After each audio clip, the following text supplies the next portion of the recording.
I'm not gonna lie to you. For years, I thought Psalm 37:4 was my secret cheat code. You know the one. Delight yourself in the Lord, and He will give you the desires of your heart. I treated it like a vending machine, a divine contract from God for my perfect life. I had my entire list of desires, and I was ready to get every single one. And then my entire life exploded. I was left standing in a pile of literal ashes where my dreams were supposed to be, and not a single one of my desires was fulfilled. I had to face a crushing reality. I was wrong about literally everything. What I found at the absolute bottom is an insane secret about how God actually gives you what you want, and it will blow your mind. For so long, my entire faith was just a transaction. I read Psalm 37:4, and my brain immediately turned it into a spiritual formula for winning at life. The math was simple. My delight plus God's power equals me getting everything I want. It seemed so obvious, so simple.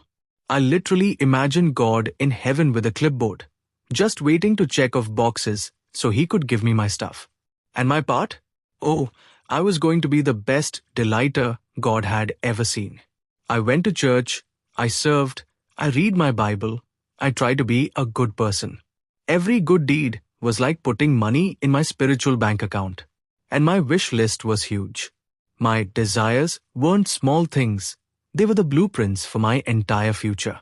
I had a specific career path locked down, a super detailed picture of the person I would marry, the house we'd buy, the influence I'd have. In my head, these weren't just hopes, they were guarantees, backed by the fine print of Psalm 37:4.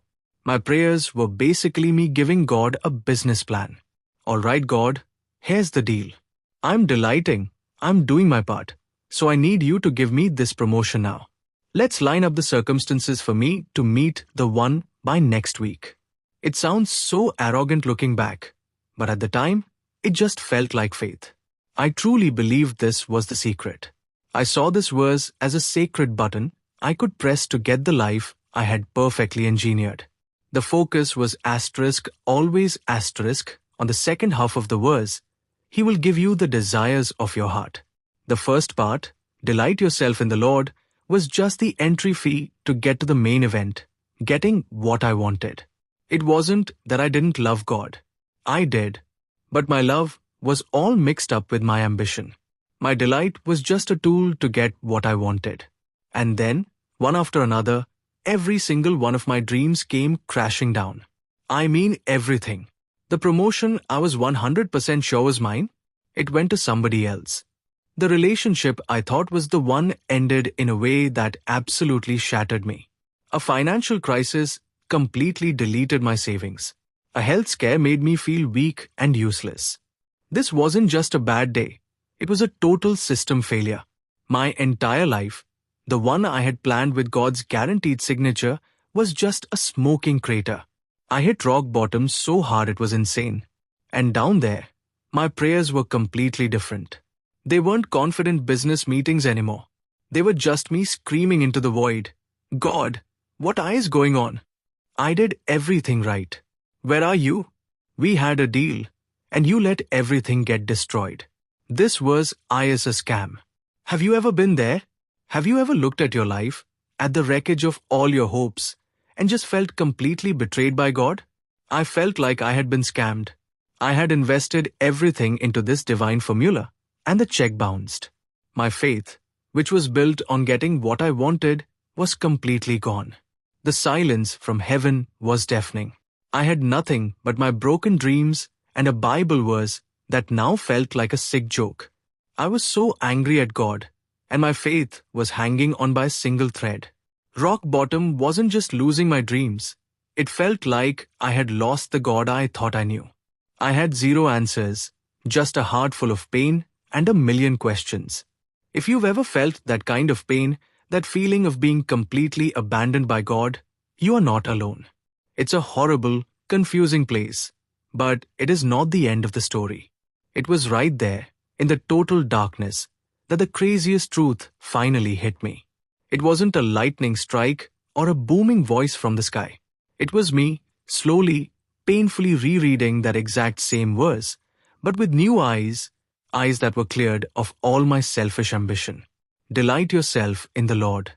Asterisk and asterisk, He will give you the desires of your heart. I always saw it as a deal.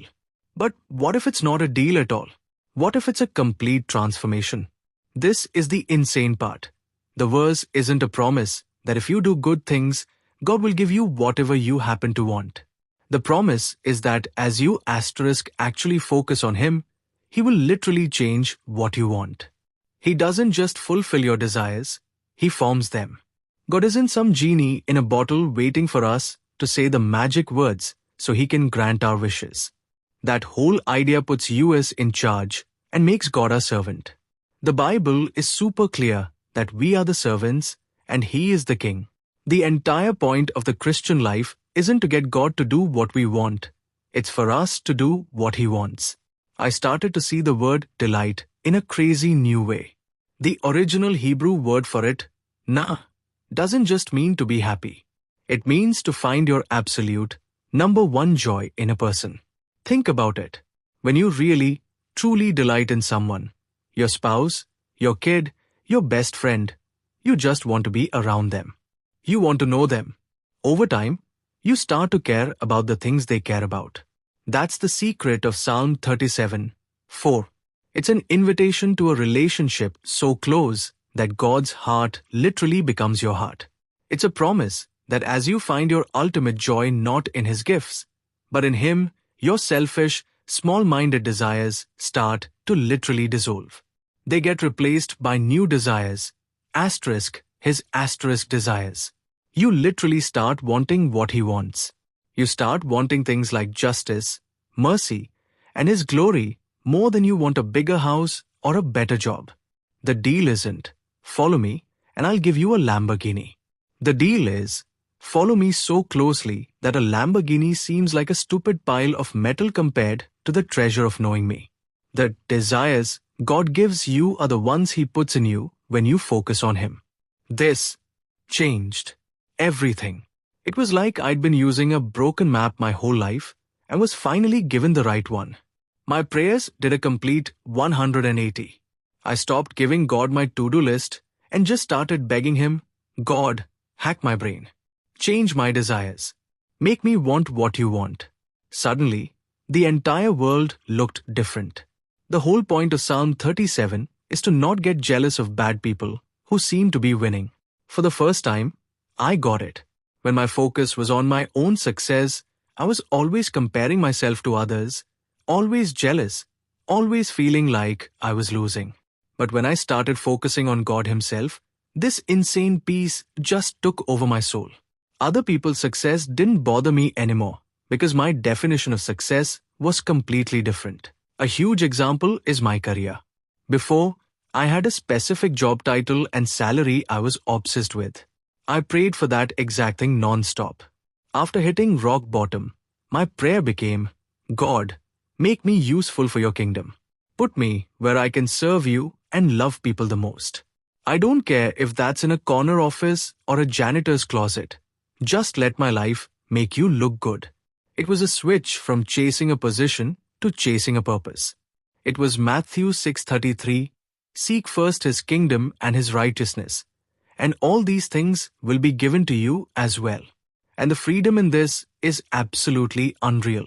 I was no longer a slave to my own goals. My happiness wasn't attached to a checklist that could be ripped away from me in a second. My joy was now connected to something that could never be shaken, God Himself. Life didn't magically become easy. There are still hard days. There are still disappointments. But now, they don't feel like a betrayal.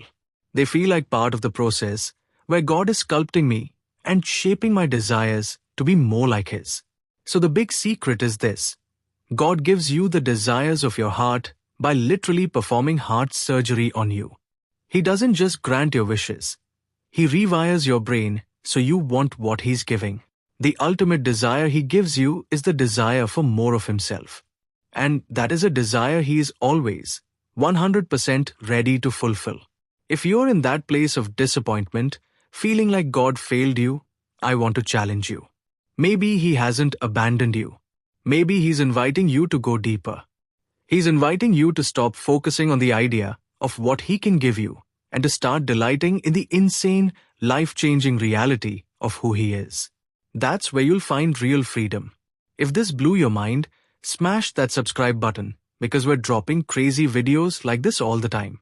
And you have to watch this video next, where we talk about what to do when God's plan actually hurts. Click it right now.